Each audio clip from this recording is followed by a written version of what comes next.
दोस्तों, मैंने इस मूवी का फर्स्ट पार्ट का लिंक वीडियो के डिस्क्रिप्शन में दिया है, आप क्लिक करके देख सकते हैं। चलिए वीडियो शुरू करते हैं। उसके पास वहाँ पर एक गार्ड आता है। उसने जमाल से नीचे चलने के लिए कहा, हॉर्स राइडिंग के लिए, लेकिन हकीकत में जमाल को कोई भी हॉर्स राइडिंग नहीं आती थी।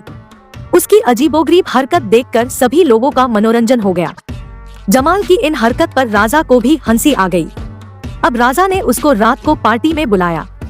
वहाँ पर उसने आज के जमाने का डांस करके दिखाया और तभी हमें वहाँ दिखाया जाता है कि राजा की ओर दो लोग खंजर लेकर भड़ रहे थे राजा को मारने के लिए, लेकिन जमाल झूमर के ऊपर लटक कर राजा के ऊपर जा गिरा। तुक्के से ही सही उसने राजा की जान बचा ली और अब राजा सेनापति परसिवल को सुरक्षा में ढील बरतने की वजह से सेनापति को उसके पद से हटा देता है और अब जमाल को सेनापति घोषित कर दिया जाता है। और अब किले की सुरक्षा के लिए उसने उल्टी सीधी तरकीब लगाई, उल्टी सीधी ड्राइंग बनाई। उसने कहा कि किले के ऊपर उसके मुंह का स्टैचू बना दो ताकि डर के मारे कोई भी दुश्मन अंदर ना आ सके। और अब अगले दिन जमाल राजा के साथ एक गांव गया जहां पर एक किसान के ऊपर इल्जाम लगा था राजा के यहाँ से शलजम चुराने का, लेकिन किसान ने कहा है कि यह सब कुछ मैंने अपने परिवार वालों के लिए किया था, सब भूखे थे।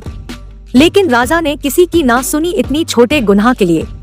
उसने उसको बहुत बड़ी सजा दे दी, यानी कि उसको जान से मार देने का हुक्म दे दिया। क्योंकि अब जमाल ही सेनापति है तो यह सब जमाल की देखरेख में ही होगा।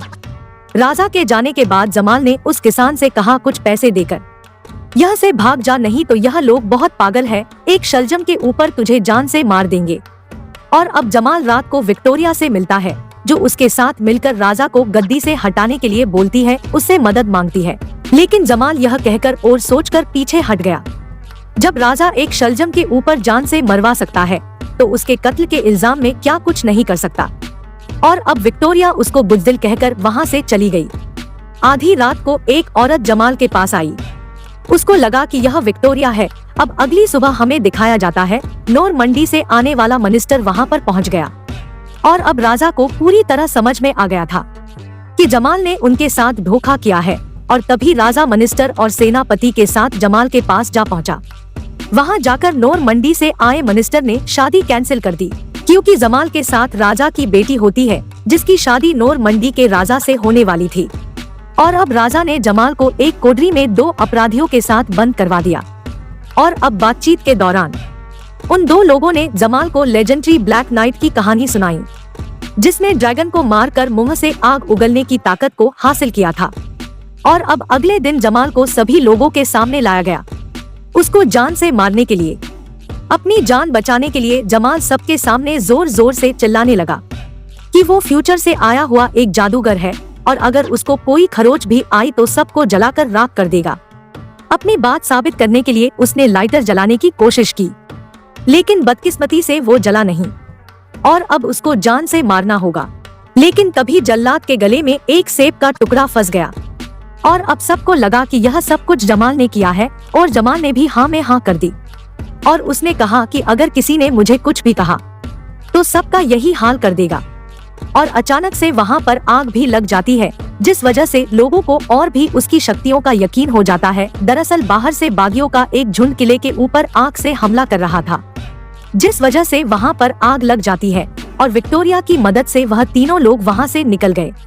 अब जमाल एक बार फिर से नल्टो नाम के आदमी से जा मिला जहां उसको पता चला कि नल्टो एक महान योद्धाओं में से एक है। लेकिन जब राजा ने धोखे से पुरानी रानी को सिंहासन से हटाया तो उसने नल्टो को भी बेइज्जत करके महल से बाहर निकाल दिया क्योंकि नल्टे एक वफादार सैनिक था। अब इसके बाद नल्टो ड्रिंक करने लगा, लेकिन सभी लोगों को विश्वास था कि नल्टो के अंदर अभी तक एक योद्धा जिंदा है। और अब जमाल को दिखाया जाता है जो कि बागियों के साथ मिलकर रहने लगा और जमाल उनकी मदद करने के लिए भी तैयार हो गया। एक दिन तीन लोग नल्टो को परेशान कर रहे थे। जमाल को यह सब देख बहुत गुस्सा आया तो उसने उन तीनों लोगों के ऊपर हमला कर दिया। यह सब देख नल्टो के अंदर का एक योद्धा जाग उठा जिसने उन तीनों को मार भगाया और जमाल को उन तीनों से बचा लिया। और अब जब यह दोनों जमाल और नल्टो वापस अपने एरिया पर आए तो उनको वहाँ पर आकर पता चला कि सेनापति परसिवल अपने सैनिकों के साथ आकर यहाँ पर सब कुछ बर्बाद करके चला गया और उस सेनापति ने विक्टोरिया को भी नहीं छोड़ा। उसको भी अपने साथ ले गया। अब सभी लोग पूरी तरह हिम्मत हार चुके थे। तभी उनके सामने उनकी पुरानी रानी आई। वह बोलती है कि मैं काफी समय से तुम लोगों के बीच रह रही हूँ और अब हम सबको राजा के खिलाफ युद्ध करना होगा। और अगले कुछ दिनों तक जमाल उनको ट्रेन करता है। वो उनको WWE और फुटबॉल के नए नए मेथड बता रहा होता है। आखिरकार हमले का दिन आ गया और इन लोगों ने महल के ऊपर हमला बोल दिया और सभी बागी किले के अंदर घुस आए। लेकिन उनका यह फैसला बहुत जल्दी बेकार हो गया, क्योंकि उन लोगों को चारों तरफ से सैनिकों ने घेर लिया होता है और वो लोग बहुत ही ज्यादा कमजोर पड़ रहे थे। और तभी हमें दिखाया जाता है कि वहाँ पर लेजेंडरी ब्लैक नाइट आ गया, जिसको देखकर सारे सिपाही भाग खड़े हुए और वह अपने मुंह से आग भी उगल रहा होता है। और अब सभी बागी सोच रहे थे कि अब तो उनकी जीत पक्की हो चुकी है। लेकिन तभी लेजेंडरी ब्लैक नाइट अचानक से घोड़े से नीचे गिरा। जब उसका हेलमेट उतरा तो सबको पता चला यह कोई और नहीं बल्कि जमाल है, जो कि ब्लैक लेजेंडरी नाइट बनकर यहाँ आया था। और अब जैसे तैसे जमाल के सिखाए हुए पैतरे काम कर रहे थे और यह इन सैनिकों से जंग भी बड़े आराम से कर रहे थे।